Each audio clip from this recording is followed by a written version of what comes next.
అవమానాన్ని నువ్వు భరిస్తేనే ఈ భర్తకు మళ్ళీ ఆయుష్ పెరిగే. దేవుడా, ఆయన ప్రాణాలకు ఏ హాని జరగకూడదని కర్తవ్యం నేను మాటలతో ఆయన మనసుని గాయపరుస్తున్నాను. నా భర్తకు నీ ఆశీస్సులు శ్రీరామ రక్షగా ఉండాలి. ఆయన ఎప్పుడు కాపాడుతూ ఉండాలి.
నీలో కనిపిస్తుంది ఆదేశమా లేక ఆవేదన?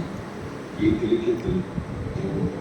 నా జీవితం నాకు ఎన్నికల శత్రువుగా మారిందో నాకే అర్థం కావట్లేదు.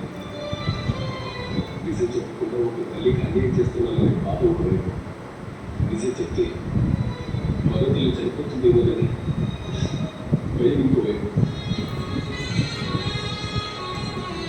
అసలు ఏం చేయాలో అర్థం కావట్లేదు. చిక్కిపోతుంటారు.